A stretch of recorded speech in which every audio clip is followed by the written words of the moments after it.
Yo, what's up, everyone? My name is Andrew Warren, and I hope y'all are having a fantastic day so far. As you can see, not a good day in the stock market for me. Honestly, these day-to-day movements don't really bother me, but when there is a green day, I do get a little bit excited. But when there's a red day, it doesn't really bother me. It's just like water off my back. You know, that's how you have to treat it when it comes to the negative aspects of investing long-term. Because when you see these movements in the meantime, it's only a small aspect of the full long-term vision. So you can always relish on the victory days and the days that your portfolio grows. But on the red days, I would just personally recommend not to stress out too much over stuff like this, especially if you're in it for the long term. These day-to-day movements downwards like this is not really going to affect you if that stock that you are investing in is going to perform well in the long term. And a lot of that right there depends on if you have just done well at picking your stocks and making sure that you did enough research to make a smart decision and invest in the right stock that will perform well. So obviously you have to make sure that you're selecting stocks that are going to perform well.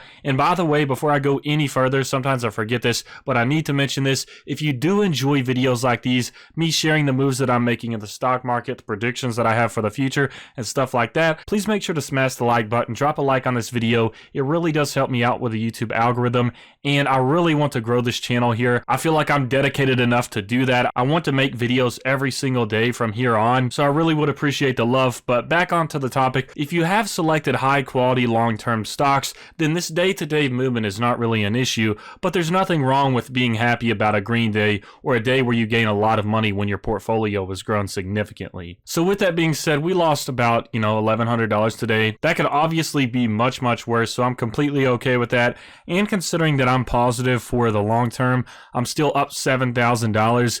So as long as I'm seeing green on my all-time chart, I'm not upset, and that's just how it is for me. That's my thought process behind it. But today we're going to be talking about a stock that I recently purchased, aka Tesla stock. I bought it near its all-time high, actually. So we'll go ahead and jump into my purchase receipt for this stock. I'll show you all the full breakdown of the time, the day, how much I purchased it for. So we'll go ahead and jump down to the market buy order. And as you can see right here, I paid $894.94.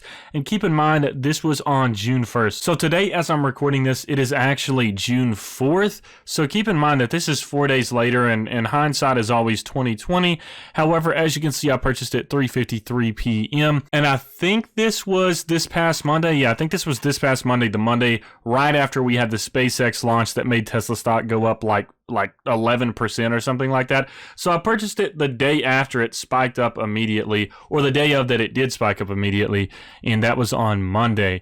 So as you can see right here, the stock is actually down much more than what I purchased it at. So it's at $865 right now, and I purchased the stock at $895. And I understand that I lost a pretty good amount of money on just that one purchase by purchasing at a high point.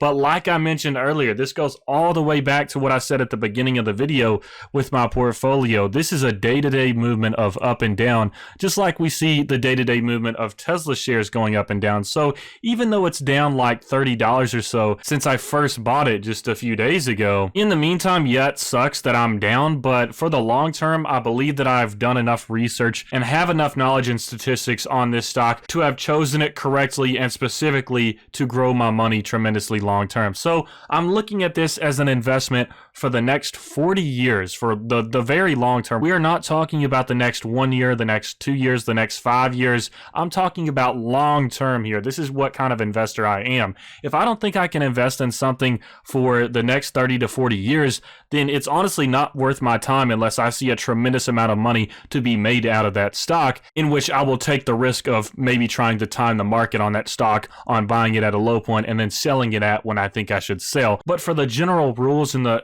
general strategies that I use in the stock market, I buy stocks that I don't have to like actively control, stocks that I can invest in for the long term, and not short term stocks that I will maybe buy at a low point and then have to figure out what the perfect time to sell is. And that goes on to the topic of trying to time the market. So as you know, many people, including Warren Buffett, recommend to not try and time the market because the majority of people do not time the market accurately and correctly, and no one is able to consistently time the market perfectly. So this is full disclosure. I know most of of you are already familiar with this, but when I buy Tesla stock, I buy it long term. I'm holding this for a long time. So when I see like a $35 loss, I know eventually over time it's going to recover. At least if my research and everything is correct and this stock performs well, it's going to recover eventually and go past whatever I paid for it. And regardless, with my research and all of that, I do think that I will make some solid money off of my investment, even at $895. And to just explain the reason that I bought it $895, I was kind of gambling. I understood that I was gambling with a little bit of risk on this play. This was actually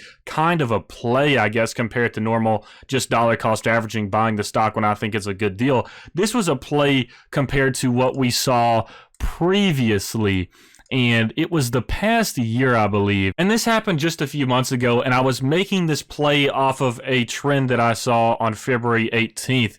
So if we look at this chart, we see February 19th at its all-time high peak. We know that the stock actually went to like 948, but this is just the average that it recorded for that day, which was at 917. So I was making a play based off of Monday. So I thought, okay, this stock is going to skyrocket Monday, obviously, and there is a small chance that it will skyrocket even more the next day, just like we saw on February 18th, where it hit 858, not an all-time high at that point, but it hit a high point. And then, of course, on the 19th, it hit an all-time high at 917. So we got like I think it was like an 11 to 17% growth day on the 18th, and then we got like another 17% on the 19th. So I was kind of gambling on this stock purchase. It was definitely risky for me to purchase at $895. I knew there was a big possibility that it would drop down, but I was playing off of this trend that we saw on the 18th, and I was thinking, okay, maybe there's a possibility that obviously the stock jumped up like 7% on Monday, but I was hoping that we would see that same trend where on Tuesday it would jump up just a little bit less or just as much like we saw on the 18th and 19th. And obviously that didn't happen, but my logic with that purchase was, okay, I want to buy Tesla stock regardless. So if I buy at this point, I would be more frustrated if I didn't buy at that point and the stock went up even more and never went back down than if I had bought on that $895 price and the stock went down the next day, because my logic is it can always go up farther in the future. That's what the general stock market trend is. The norm is for the stock market to go up. What is out of the norm is when it goes down as a trend. So with my logic, I would much prefer me to buy at $895 and then the stock drop the next day and eventually recover and go past that in the future than for me not to buy at $895 and then never have a chance to buy it at $895 or less again. So with my logic, I was willing to take, the loss that we see right here, the $30 loss, because I know in the future it's eventually going to go past that price that I purchased at once again. At least with my predictions, I think this is going to be a multi-$1,000 stock sometime in the near future. So I would much rather buy at $895 and take a temporary loss that will recover in the future than to not buy at $895 and to never get a chance to buy at that low of a price again. And I don't consider that fear of missing out. I think that is a very different thing, because you're calculating opportunity cost and risk and all of these things in different situations, and you're prioritizing your risk tolerance. So now that we've talked about my reasoning behind buying the stock near all-time high price ranges, I'll go ahead and just cover my full holdings of this stock, including my average cost, the full market value, how many shares I own, and all stuff like that. But as you can see right here, I own a market value of $24,221 in Tesla stock, and my average cost is $818. I currently own 28 shares, and it takes up almost 31% of my portfolio. As you can see from today's return, I lost about $501, which is 2.03%, and in total, I'm already at plus 5.69% or plus $1,300 in Tesla. So one thing that I want to emphasize here is that I was buying a lot of Tesla stock at around like the $810 price range. So I'll just go ahead and pull up the receipt so you all can see it as like actual proof.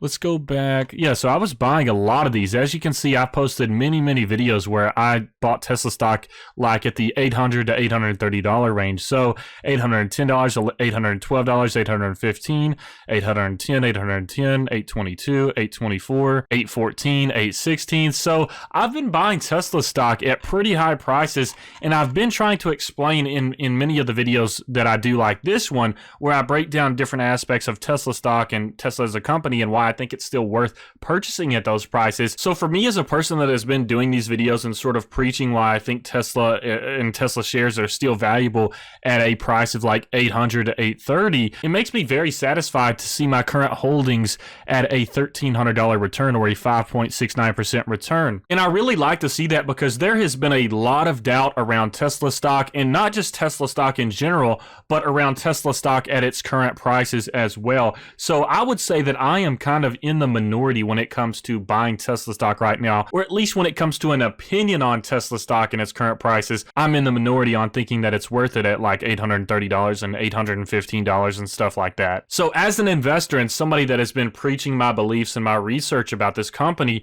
it is pretty nice to see that so far my predictions are right on this. And if we're considering the long-term run of Tesla, then to see that I'm already at like a 5.69% gain on this stock, considering just recently that I've been pumping the majority of my equity that I have in this stock currently. So it is satisfying to see that we've already made some significant progress just within the last month or so, which is when I pretty much started buying a lot of it recently. But anyways, I just wanted to share this little update video for you all. I feel like it's very important to be transparent, or at least I think it's kind of cool. I've always realized that not only on YouTube, but many other communities as well, some people really don't like to talk about the specifics, and especially when it comes to their daily moves, they don't really keep people updated. And considering that some people are interested in this, surprisingly, people are interested in this portfolio that I have, I try to keep it really transparent and update you all on every move that I've made recently. And I know the Tesla update has been like 4 days late, but like I've said in my most recent video, I've just been super lazy recently, but from now on, I'm really going to start grinding this channel. And I just wanted to keep the transparency there. So if you enjoyed this type of video,